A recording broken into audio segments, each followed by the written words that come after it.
Hello students, हम कर रहे हैं क्लास 9th का एसएसटी का पेपर है 2024-25।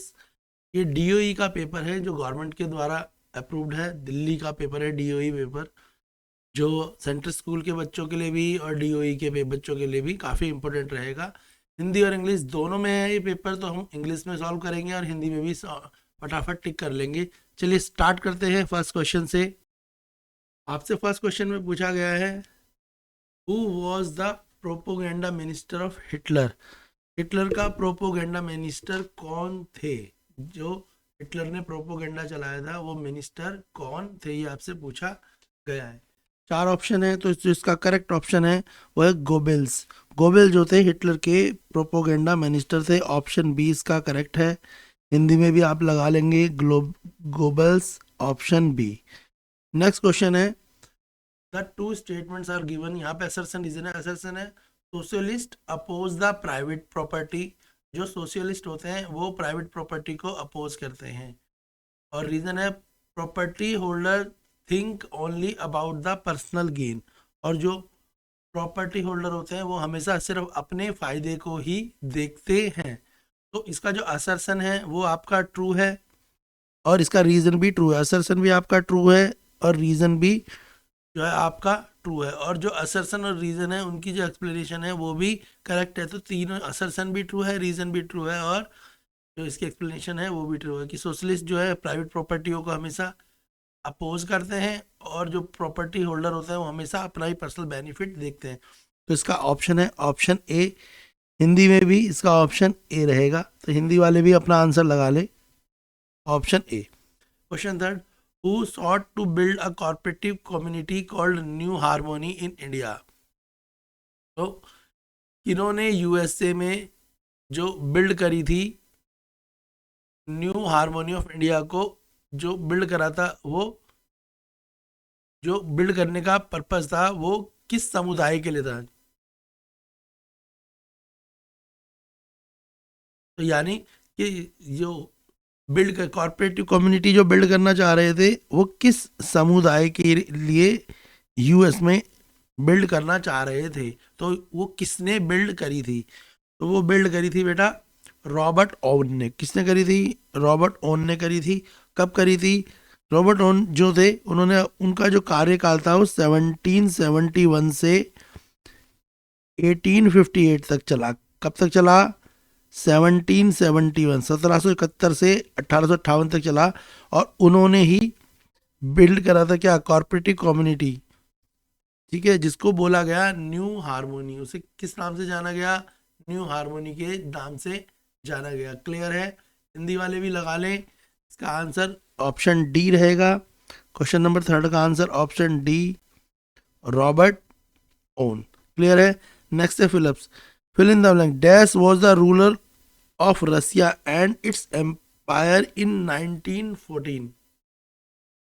जो रसिया के रूलर थे कौन थे और उनकी जो एम्पायर थी 19, तो बोला है dash was the ruler of Russia and its empire in 1914। और उनकी जो एम्पायर थी 1914 तक। तो कौन सा जो रूलर थे जिनकी एम्पायर 1914 तक थी? तो वो थे तुषार निकोलस टू। वो कौन थे? Tsar Nicholas two. Option B ही आंसर है क्वेश्चन फोर्थ का। यहाँ पर भी लगा ले, फोर्थ क्वेश्चन का आंसर हो जाएगा ऑप्शन बी। क्लियर है? नेक्स्ट देखेंगे क्वेश्चन फिफ्थ। क्वेश्चन फिफ्थ में आइडेंटिफाई करना है the river on the basis of following information and choose the correct option. तो रिवर दे रखी है जिसकी लेंथ है 2900 किलोमीटर। ऑरिजिन है उसका मानसरोवर लेक और ट्रिब्यूटरी है जिसका नुब्रा से। तो इसका आंसर है ब्रह्मपुत्र। तो ब्रह्मपुत्र जो है उसकी लेंथ 2900 किलोमीटर ही है। हिंदी मीडियम वाले भी लगा ले, ऑप्शन डी। क्वेश्चन फिफ्थ का आंसर है option D. Next question six, the lunar river flow through. Lunar river किसके द्वारा फ्लो होती है? तो लूनर रिवर जो फ्लो होती है वो इंडियन डेजर्ट से होकर गुजरती है। लूनर रिवर कहाँ से फ्लो होती है? भारतीय मरुस्थल, इंडियन डेजर्ट से होकर लूनर रिवर जो है फ्लो होती है। Option D. Question number six का आंसर भी ऑप्शन डी है। हम क्लास 9th एसएसटी के 2025 के एग्ज़ाम की प्रिपरेशन कर रहे हैं, एनुअल एग्ज़ाम 2025। ये डीओई का सैम्पल पेपर है जो आपके एनुअल एग्ज़ाम में आने के बहुत चांसेस हैं, तो प्रिपेयर कर सकते हैं आपसे। बाकी आप हमारे चैनल पे मैथ, साइंस, इंग्लिश की और एसएसटी की और भी वीडियोस देख सकते हैं। इसके द्वारा आप एनुअल एग्ज़ाम की प्रिपरेशन कर पाएँ। करंट ईयर के सैम्पल पेपर वगैरह भी देख सकते हैं और टेलीग्राम से आप पीडीएफ भी ले सकते हैं। डीएवी स्कूल, केवीएस, केंद्रीय विद्यालय संगठन और गवर्नमेंट स्कूल्स ये भी पेपर आपको यहाँ पर मिल जाएंगे। Question 7th, match the following. तो ऑप्शन ए में दे रखा है अरुणाचल प्रदेश, केरला, बिहार। ऑप्शन बी में दे रखा है state having the highest population of density, state having the low population of density और state having the highest literacy rate. तो क्वेश्चन 7th है, तो देख लेते हैं। सबसे पहले अरुणाचल प्रदेश। तो अरुणाचल प्रदेश क्या है, यहाँ पे सबसे कम पॉपुलेशन यानी डेंसिटी ज़्यादा है। State having low population density यानी भीड़ अरुणाचल प्रदेश में कम है, पब्लिक कम है और एरिया ज़्यादा है। तो ए किसके साथ मिलेगा, सेकंड के साथ। सेकंड आपका केरला, जो बी है केरला। केरला क्या है, सबसे ज़्यादा केरला में पढ़े लिखे लोग हैं। State having the highest literacy rate, तो सबसे ज़्यादा पढ़े लिखे लोग जो हैं वो कहाँ पे हैं, केरला में। और अरुणाचल प्रदेश में क्या है, पॉपुलेशन काफ़ी कम है। और बिहार, बिहार में सबसे ज़्यादा पॉपुलेशन है, जनसंख्या ज़्यादा है, ज़मीन कम है। तो ऑप्शन क्वेश्चन 7th का ऑप्शन हो जाएगा ऑप्शन डी। क्वेश्चन 7th का आंसर है ऑप्शन डी। हिंदी वाले भी लगा लें, ऑप्शन डी आंसर है। बिहार सबसे ज़्यादा जनसंख्या वाला, केरला सबसे ज़्यादा साक्षरता वाला, अरुणाचल प्रदेश कम जनसंख्या घनत्व वाला राज्य है। क्लियर है, हिंदी इंग्लिश मीडियम दोनों कर सकते हैं। Class 9 SST. क्वेश्चन नंबर 8 देखेंगे।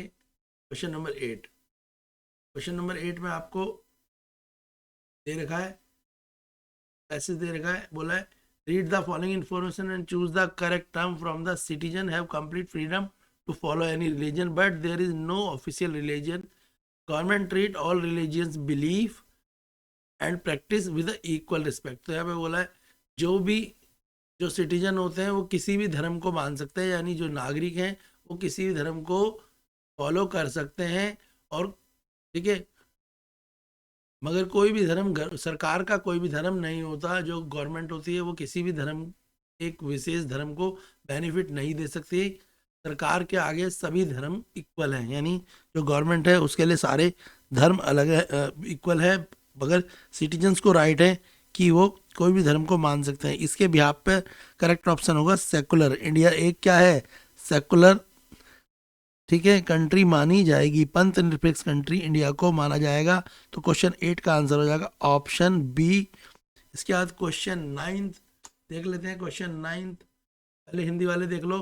हिंदी वाले क्वेश्चन 9 में बोला लोकसभा में अनुसूचित जाति के सीटें कितनी हैं। तो देखो लोकसभा में अनुसूचित जाति की जो सीटें हैं, अनुसूचित जाति होती है एससी, ठीक है, वैसे एससी की जो सीटें हैं वो 89 है यहाँ क्वेश्चन के हिसाब से, मगर रियल में 84 सीट्स है। एससी की 84 सीट होती हैं और एसटी शेड्यूल ट्राइब की 47 सीट्स हैं। एक्स्ट्रा नॉलेज के लिए देख लो, लोकसभा में जो आदिवासी लोग हैं उनकी 47 सीट्स हैं और जो शेड्यूल कास्ट है उनकी 84 सीट्स हैं, मगर यहाँ पे 89 ऑप्शन दे रखा है तो आप 89 लगा लेना, वैसे आपको 84 इसका करेक्ट आंसर होगा। क्लियर है। क्वेश्चन 9 अब इंग्लिश मीडियम वाले करेंगे, 9 10 कर लेते हैं। तो 9 में मैंने बता दिया था एसटी की जो सीट्स हैं, वैसे एसटी की जो सीट्स हैं वो 84 सीट्स हैं, मगर ऑप्शन में यहाँ 89 दे रखा है, इसलिए हम 89 पे निशान लगा लेंगे। क्लियर है। क्वेश्चन 10 देख लेते हैं। क्वेश्चन 10 में पूछा है असर्शन रीजन है, असर्शन है Amnesty International is the international human rights organisation, और रीजन है Guantanamo Bay was controlled by American navy. तो इसमें जो आपका असर्शन और रीजन है दोनों ट्रू है, मगर जो एक्सप्लेनेशन है वो रॉन्ग है। तो ऑप्शन बी इसका आंसर है। क्वेश्चन 10 का आंसर ऑप्शन बी होगा। क्वेश्चन 11 देख लेते हैं। Which among of the following argument is the favour of democracy. इनमें से कौन सा आर्ग्यूमेंट जो है डेमोक्रेसी को फेवर करता है? क्वेश्चन 11 देख लेते हैं। ठीक है, इंग्लिश हिंदी मीडियम वाले दोनों अपने आंसर लगा लें, इंग्लिश मीडियम में एक्सप्लेन कर रहे हैं। तो ऑप्शन है people feel themselves free and equal in democracy. Second option है democracy resolve conflict in better way than other. Third, democracy government is more accountable to the people. तो democracy के बारे में कुछ बातें बोली गई हैं, तो वो बातें क्या हैं जो बोली है इन्होंने? तो इन्होंने जो बातें बोली है बेटा ध्यान से समझ लो। इन्होंने जो बात बोली है वो क्या है? इन्होंने बोला है, पहली बात तो ये बोली है कि people feel themselves free and equal in democracy. Democracy में लोग अपने आप को क्या फ्री समझते हैं और स्वतंत्र समझते हैं कि उन्हें कोई रोक टोक तो नहीं है। दूसरा, democracy resolve the conflict in better way than other. Democracy के द्वारा अगर आपस में कोई झगड़े हैं तो उनको हम आसानी से सुलझा सकते हैं। क्या ये सही बात है? और तीसरा, democratic government is more accountable to the people. क्या डेमोक्रेटिव गवर्नमेंट जो होती है वो पब्लिक के लिए ज़्यादा बेहतर काम करती है? तीसरा ऑप्शन इसमें ये दिया गया है। तो इसके तीनों ही ऑप्शन करेक्ट है कि डेमोक्रेसी में क्या होता है, लोग अपने आप को फ्री समझते हैं और एक दूसरे को इक्वल समझते हैं किसी जाति धर्म से। ठीक है, तो इसका पहला ऑप्शन ट्रू है। दूसरा, डेमोक्रेसी जो है वो आसानी से, अगर कोई आपस में कोई झगड़े हैं तो हम डेमोक्रेटिक तरीके से बात करके उन झगड़ों को सॉल्व कर सकते हैं। और तीसरा, डेमोक्रेटिक गवर्नमेंट जो होती है लोगों के बारे में ज़्यादा सोचती है। यानी पहला दूसरा तीनों ऑप्शन ठीक है। ऑप्शन डी इसका आंसर होगा। क्वेश्चन नंबर 11 का आंसर होगा ऑप्शन डी। हिंदी मीडियम वाले भी लगा लें, ऑप्शन डी इसका आंसर है। क्वेश्चन नंबर 12 देखते हैं। क्वेश्चन नंबर 12, क्वेश्चन नंबर 12 है आपका, who among the following is a part of the political executive. तो पॉलिटिकल, इनमें से पॉलिटिकल एग्जीक्यूटिव का पार्ट कौन है? ठीक है, हिंदी में बोला है राजनीतिक कार्यपालिका का हिस्सा कौन होता है। ठीक है, हिंदी में क्या है? राजनीतिक कार्यपालिका। और इंग्लिश में पूछा हुआ है पॉलिटिकल एग्जीक्यूटिव का इनमें से कौन पार्ट है। तो पॉलिटिकल एग्जीक्यूटिव का जो पार्ट होता है या राजनीतिक कार्यपालिका का जो पार्ट होता है वो होम मिनिस्टर होता है। ठीक है, वो कौन होता है? होम मिनिस्टर, गृह मंत्री। तो क्वेश्चन 12 का आंसर लिख सकते हैं ऑप्शन सी, गृह मंत्री जो है क्या है वो है पॉलिटिकल एग्जीक्यूटिव होता है। गृह मंत्री इज अ पॉलिटिकल एग्जीक्यूटिव। बच्चों क्लियर कर लेना इसे को। ठीक है, गृह मंत्री कौन होता है? Is a political executive. Next है question number 13, which of these was the most silent underlining conflict in making the democratic constitution in South Africa? South Africa में इनमें से कौन सा जो है साइलेंट अंडरलाइनिंग कॉन्फ्लिक्ट था? ठीक है, ये पूछा गया है जो साउथ अफ्रीका के कॉन्स्टिट्यूशन में। तो क्योंकि जो साउथ अफ्रीका में क्या है, डेमोक्रेटिक कॉन्स्टिट्यूशन था, तो उनमें जो टकराव था, आपस में जो झगड़े थे, कॉन्फ्लिक्ट था, वो सबसे ज़्यादा, ठीक है,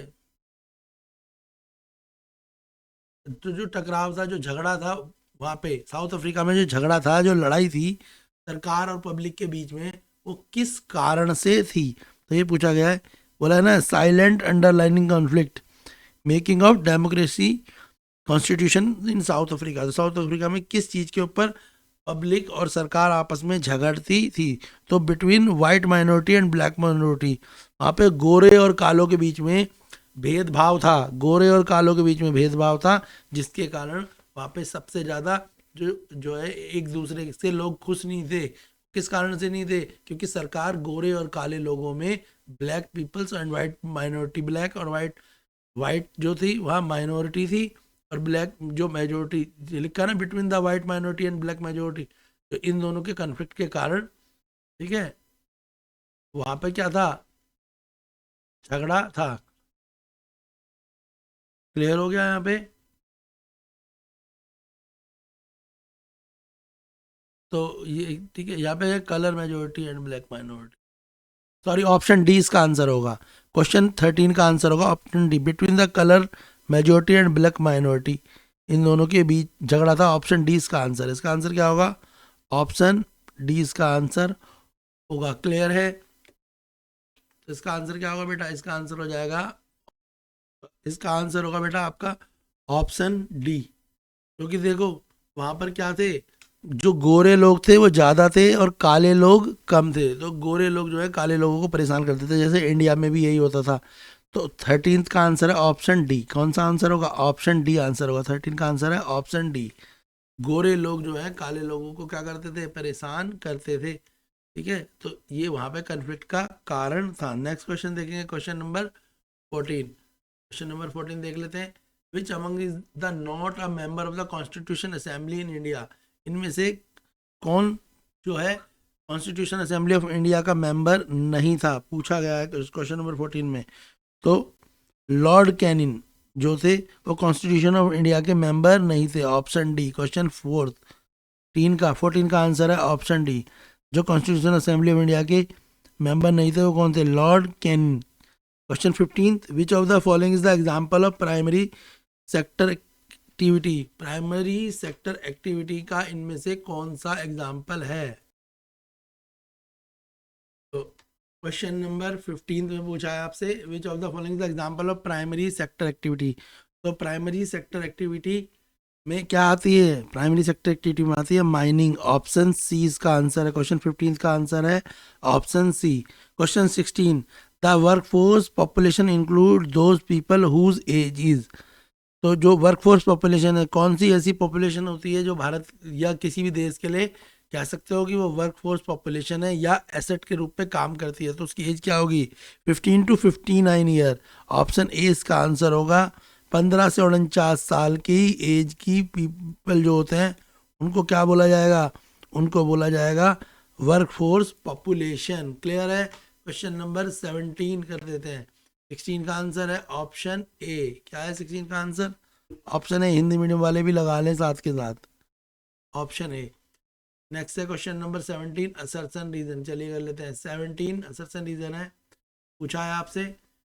assertion in India the accepted calorie required for above poverty line 2400 calorie per person per day in the rural area while it is 2100 calorie per person per day in urban area.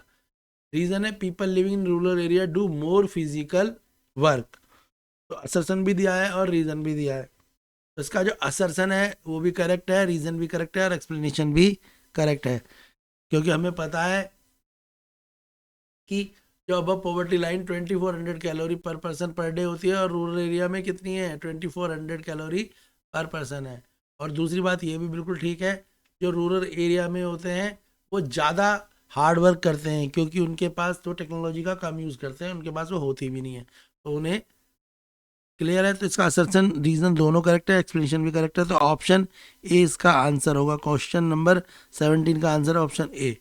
Question number 18, by which organisation is poverty line assess in India? Poverty line को जो assess करा जाता है वो किस poverty line को assess करा जाता है? क्वेश्चन 19 का आंसर, क्वेश्चन नंबर 18 में पूछा है आपसे, by which organisation is the poverty line assess in India? कौन सी ऑर्गेनाइजेशन है जो ये तय करती है कि कौन लोग जो है पॉवर्टी लाइन के अंडर हैं? तो वो करती है, कौन करता है उसे? तो उसको करता है NSSO। कौन करता है? NSSO करता है। Option B. कौन करता है? शॉर्ट में याद कर लो, NSSO। ये डिसाइड करता है कि कौन पॉवर्टी लाइन में, ठीक है, एसेस करते हैं, आते हैं। एसेस का मतलब क्लियर है? तो NSSO डिसाइड करता है कि पॉवर्टी लाइन जो है उसको एसेस करने वाले कौन है। ठीक है, ठीक है, तो कौन करता है पॉवर्टी लाइन का एसेस? NSSO करता है। तो क्वेश्चन 18 का आंसर है ऑप्शन बी, NSSO। याद रखना, वो आकलन करता है। कौन करता है? NSSO। याद रखना, ये पेपर में आ जाता है। ठीक है, ठीक है। क्वेश्चन नंबर 19 देख लो, ये सारे ही इंपॉर्टेंट क्वेश्चन है SST क्लास 9। क्वेश्चन नंबर 19 देखेंगे। क्वेश्चन नंबर 19 है, विच of the following is the food insecurity affect category? इनमें से कौन ऐसा है जो फूड सिक्योरिटी जो कैटेगरी है उसमें सबसे नीचे आता है? तो वो जो है ऑप्शन डी इसका आंसर है, वो आते हैं सर्वजनीन। कौन आते हैं? सर्वजनीन। Option D. क्वेश्चन नंबर 19 का आंसर ऑप्शन डी है। यहाँ पे नहीं दे रखा, वो नेक्स्ट पेज पे ऑप्शन डी दे रखा है। क्लियर है? इसके बाद सेक्शन बी सी डी के लिए नेक्स्ट वीडियो बनाई हुई है, उस वीडियो पे आप सेक्शन बी सी डी देख सकते हैं। बड़े क्वेश्चंस हैं वो सारे ही तो सॉल्व करे गए हैं। एसएसटी क्लास 9th डीओई का पेपर है, इंपॉर्टेंट क्वेश्चंस हैं। वीडियोस को लाइक करें, शेयर करें, चैनल को सब्सक्राइब करें, अपने फ्रेंड्स को भी शेयर करें, उनकी भी हेल्प करें।